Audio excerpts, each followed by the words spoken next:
It's common to see people comment on the actions of the ruling class with phrases like, "How can they be so stupid?" or "Can't they see this is hurting the country?"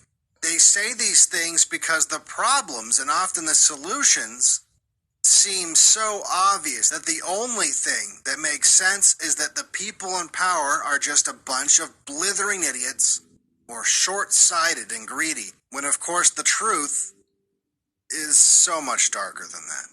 Which, by the way, is why they're perfectly happy with you believing that they are all just incompetent or even corrupt. They need you to think that they're basically like you. In fact, if you play your cards right, you could be the next CEO or senator or president.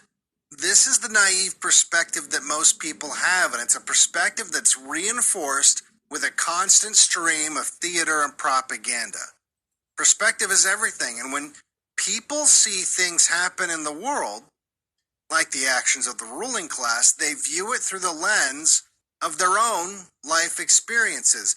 This, of course, makes it impossible to have any true understanding of the ruling class because there's nothing in the average person's life experience that resembles even the average day in the life of the people at the top of the hierarchy. For example, with the invasion of the West from Africa, the Middle East, and Latin America, it's easy for Western society at large to see and experience firsthand the problems that open borders and multiculturalism are bringing. Powerless citizens of these Western nations think to themselves, this is so easy to see. There are infinite studies and statistics that point to these problems. At the very least, we need to shut down immigration. And if they're afraid to do what's necessary with mass deportations because they're spineless or too prideful to admit their mistake, surely they shouldn't be doubling down on such terrible policies. What kind of delusion is this that is getting in the way of them doing the right thing?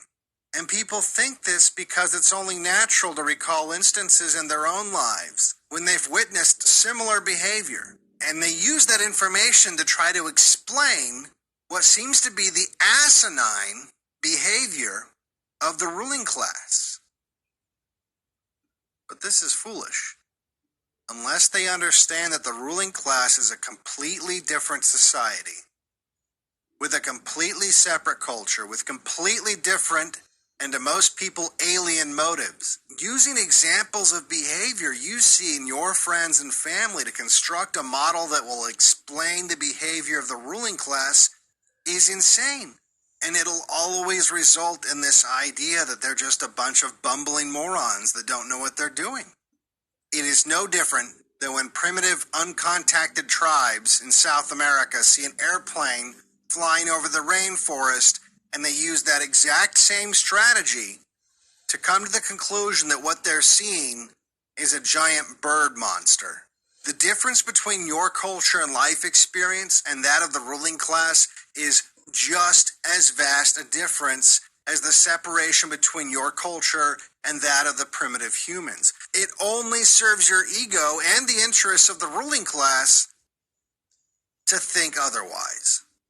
No matter how many staged photo ops or performances they put on for the cameras, they are no more regular Joes or even members of your society than a kid with an ant farm in his bedroom is a member of ant society.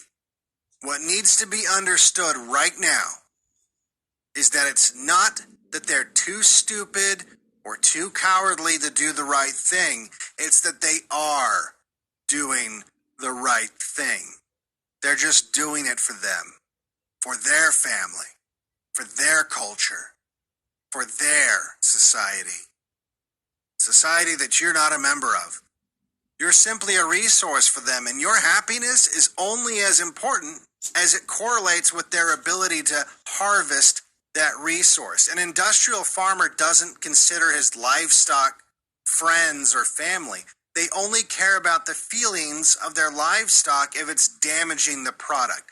And these industrial farmers have long ago abandoned any sense of morality or patriotism, and instead have put their energy into maximizing profits and keeping everyone just happy enough to prevent them from panicking and escaping their cages.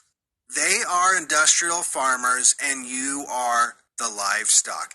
They feel just as emotionally connected to you as a number in a database. If you want a taste of what this is like, play a real-time strategy game.